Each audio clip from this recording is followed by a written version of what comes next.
गांव में एक बेहद ही गरीब परिवार रहता था। उन लोगों का गुजारा बड़ी ही मुश्किल से होता था।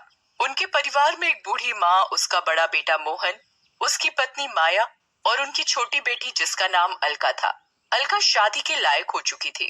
मोहन और माया के एक बेटा था जिसका नाम भोलू था। वे सभी लोग आपस में बड़े ही प्यार से रहते थे। चाहे कितनी भी परेशानी आ जाए, सब लोग मिलकर उसका सामना करते थे। मोहन ने किसी कारणवश साहूकार से कर्जा ले रखा था, जिसकी उसे बेहद चिंता सताती रहती थी कि वो कर्जा चुकेगा कैसे। एक दिन की बात है, घर में सभी लोग खाना खा रहे थे। तभी साहूकार के कुछ आदमी उनके घर आते हैं और मोहन से कहते हैं, मोहन, अगर तुमने कर्जा नहीं दिया तो हम तुम्हारा घर ले लेंगे, इसलिए जल्दी से जल्दी तुम्हें कर्जा देना पड़ेगा। मैं जल्दी ही कर्जा देने की कोशिश करूंगा। कोशिश नहीं, जल्दी ही देना पड़ेगा। ठीक है। और ये कहकर साहूकार के आदमी चले जाते हैं। मोहन की माँ मोहन से कहती है, मोहन बेटा, तू इतनी जल्दी साहूकार का कर्जा कैसे देगा? माँ, तुम चिंता मत करो, मैं और मेहनत करूंगा और ज्यादा पैसा कमाऊंगा और साहूकार का कर्जा भी जल्दी चुका दूंगा। तभी मोहन की पत्नी माया भी कहती है, माँ तुम चिंता मत करो, हम सब है ना कोई रास्ता जरूर निकालेंगे। पर मोहन और तुम अकेले सब कैसे करोगे? अलका की शादी भी करनी है, भोलू की पढ़ाई और ऊपर से मेरी दवाई गोली का खर्चा। अरे माँ, तू चिंता क्यों करती है? मैं हूँ ना, सब ठीक कर दूंगा। तभी अलका माँ से कहती है, माँ तुम मेरी शादी की चिंता मत करो, मुझे अभी शादी नहीं करनी। मैं तो अपनी बहना की शादी ऐसे करूंगा कि सब देखते रह जाएंगे। अपने भाई की बात सुनकर अलका रोने लगती है और वहाँ से चली जाती है। और शाम को अलका का ससुर लाला राम आता है और वो मोहन और उसकी पत्नी माया और उसकी माँ से कहता है, देखिए समधन जी, हम अपने बेटे की शादी अगले हफ्ते ही करना चाहते हैं, क्योंकि फिर हमारा बेटा वापस मुंबई नौकरी के लिए चला जाएगा। इसलिए हम चाहते हैं कि अगले हफ्ते ही अलका और हमारे बेटे रजत की शादी हो जाए। लेकिन समधी जी, ये सब हम इतनी जल्दी कैसे करेंगे? पर आपने तो कहा था कि शादी 6 महीने बाद करेंगे, फिर एकदम इतनी जल्दी कैसे? हम इतनी जल्दी शादी का इंतजाम कैसे करेंगे? आप हमारी परेशानी समझने की कोशिश कीजिए। अगर तुम अपनी बहन की शादी अगले हफ्ते करना चाहते हो तो बताओ, नहीं तो फिर तुम अपनी बहन की शादी कहीं और करना। हमें माफ करो। ठीक है, मैं शादी की तैयारी करता हूँ। तभी अलका का ससुर कहता है, हाँ, एक बात और, शादी में हमें मोटरसाइकिल चाहिए और 50,000 रुपए नकद। देखिए लाला जी, आप हमारी परेशानी समझने की कोशिश कीजिए। हमारी हालत तो पहले से ही खराब है, हम ये सब कहाँ से देंगे? वो मुझे नहीं पता, ये तुम्हारा काम है। अगर तुम शादी में ये सब देने को तैयार हो तो बताओ, वरना मेरे बेटे के लिए रिश्तों की कमी नहीं है। और तुम अपनी बहन के लिए कोई और लड़का देखो जी। आप ऐसा मत बोलिए, मेरी बहन मर जाएगी। देखो मोहन बेटा, मुझे जो कहना था मैंने कह दिया, बाकी तुम्हारी मर्जी। ठीक है, मैं कहीं से इंतजाम करता हूँ, आप शादी की तैयारी करो। ये कहकर लाला राम वहाँ से चला जाता है। तभी माया अपने कमरे से अपने गहने लेकर आती है और मोहन से कहती है, ये मेरे गहने किस दिन काम आएंगे? आप इन्हें बेचकर अलका की शादी का इंतजाम करो। पर ये गहने तो तुम्हारे हैं, मैं इन्हें नहीं ले सकता। गहने जरूरत पड़ने पर ही तो काम आते हैं, इनकी जरूरत अब ज्यादा है, इसलिए आप इन्हें बेचकर अलका की शादी की तैयारियां करो। उन सब की बातें अलका कमरे से सुन रही थी। वो अपने घर वालों से कहती है, मैं शादी नहीं करूंगी, और उस घर में तो बिल्कुल भी नहीं जहाँ दहेज मांगा जाता हो। भैया, आप कल जाकर ही उन लोगों को मना कर देना कि हमें ये शादी नहीं करनी। तभी माँ भी मोहन से कहती है, हाँ मोहन बेटा, मैं अपनी बेटी की शादी ऐसे लालची लोगों के घर में बिल्कुल भी नहीं करूंगी, मना कर देना उन लोगों को।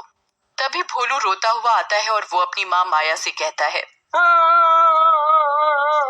माँ, मुझे बहुत जोरों से भूख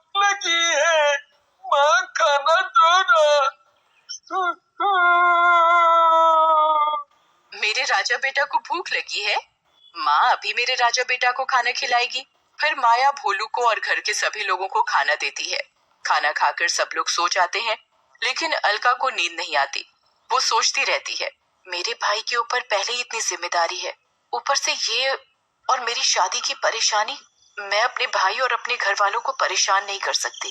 फिर अलका रात को घर से चुपचाप निकल जाती है और वो एक नदी में जाकर कूद जाती है और उसकी मौत हो जाती है। फिर वो एक चुड़ैल बन जाती है। और अगले दिन नदी के किनारे कुछ लोग जा रहे थे तो वो देखते हैं कि अलका की लाश नदी किनारे पड़ी हुई है। तभी एक आदमी लाश देखकर कहता है, अरे ये लाश तो मोहन की बहन अलका की है। हाँ यार, ये तो मोहन की बहन अलका है। चलो लाश को लेकर मोहन के पास ले चलते हैं। और वो सब आदमी अलका की लाश लेकर उसके घर चले जाते हैं और उसके घर पहुंचकर वो अलका की लाश उसके परिवार वालों को दे देते हैं। और फिर अलका की लाश देखकर मोहन और उसकी माँ कहते हैं, आए रे मेरी बेटी, ये तुझे क्या हुआ? तू हमें छोड़कर क्यों चली गई? मेरी बच्ची, आजा मेरी बच्ची। मेरी बहन, तूने एक बार भी नहीं सोचा कि तेरे बगैर तेरा भाई कैसे रहेगा?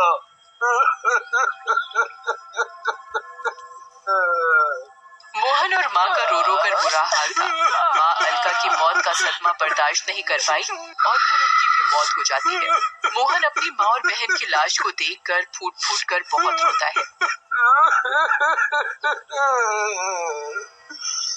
माँ, अब तुम भी मुझे छोड़कर चली गई। हमारा क्या होगा तुम्हारे बिना? अलका अपने परिवार वालों के पास खड़ी उनकी बातें सुन रही होती है और वो कहती है, मैं उन लोगों का जीना हराम कर दूंगी जिसकी वजह से उसकी माँ की मौत हो गई और मैंने अपनी जान दे दी। मोहन अपनी माँ और बहन का अंतिम संस्कार करके अपने घर लौट आता है। उधर चुड़ैल शमशान घाट में अपनी माँ की राख के पास बैठी हुई रो रही होती है। रात भी काफी हो चुकी थी और फिर वो अपने लाला राम के घर आती है। उसका ससुर गहरी नींद में सोया हुआ था तो वो उसको जोर से काट लेती है। तभी ससुर की नींद खुल जाती है और वो चिल्लाता है, बचाओ बचाओ। वो देखता है कि उसके सामने चुड़ैल खड़ी है। लाला राम कहता है, तू कौन है और क्या चाहती है?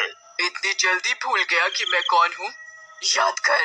तभी चुड़ैल अलका के रूप में आती है और उसे सब बताती है कि उसकी माँ और उसकी मौत का जिम्मेदार तू है। मुझे छोड़ दो, मैंने तुम्हें नहीं मारा, तुम तो खुद ही मरी हो। पर मेरी मौत की वजह तो तू ही है। ये सुन लाला राम भागने लगता है और वो भागते भागते शमशान घाट में पहुंच जाता है तो उसे वहाँ बैठा एक तांत्रिक मिलता है। वो उस तांत्रिक से कहता है, बाबा, बाबा मुझे बचा लो, मुझे चुड़ैल मार डालेगी बाबा। क्या हुआ? कौन चुड़ैल? ये तो तूने बहुत ही गलत किया। तेरे इस लालच की वजह से 2 लोगों की जान चली गई।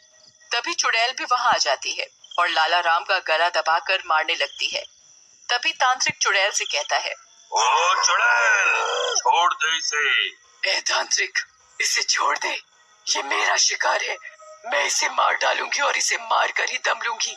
मैं तुझे ऐसा नहीं करने दूंगा, ये गलत है। उन लोगों को सजा देने वाला भगवान है।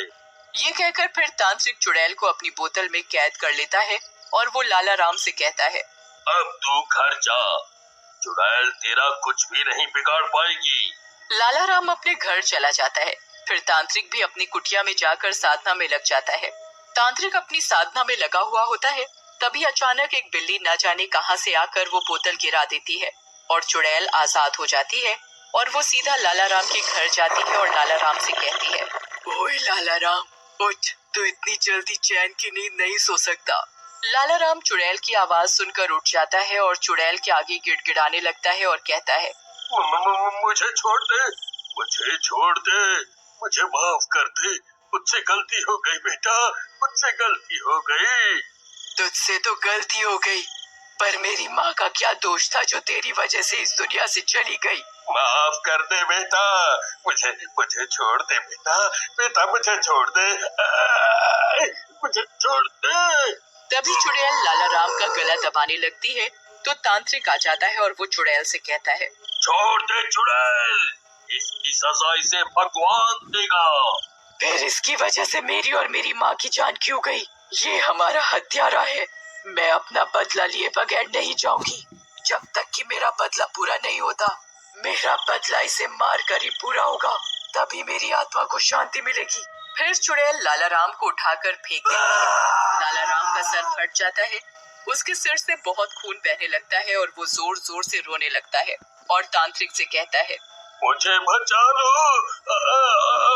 मुझे बचा लो इस चुड़ैल से, मैं मरना नहीं चाहता। और फिर तांत्रिक अपनी मंत्र शक्ति से चुड़ैल को कैद करने की कोशिश करता है, पर चुड़ैल इतनी शक्तिशाली थी कि तांत्रिक चुड़ैल की शक्ति के आगे कमजोर पड़ गया। तभी चुड़ैल तांत्रिक से कहती है, ए तांत्रिक, मेरी तुझसे कोई दुश्मनी नहीं है, तू मेरे रास्ते से हट जा, नहीं तो तू बेमौत मारा जाएगा। तभी चुड़ैल लाला राम के गले में अपने नाखून डालकर उसे मार देती है और जोर जोर से रोने लगती है और कहती है, अब जाकर मुझे शांति मिली, अब जाकर मुझे शांति मिली। तांत्रिक चुड़ैल से कहता है, अब तो तुम्हारा बदला पूरा हो गया। चुड़ैल कहती है, हाँ, अब जाकर मेरा बदला पूरा हुआ। फिर चुड़ैल वहाँ से गायब हो जाती है।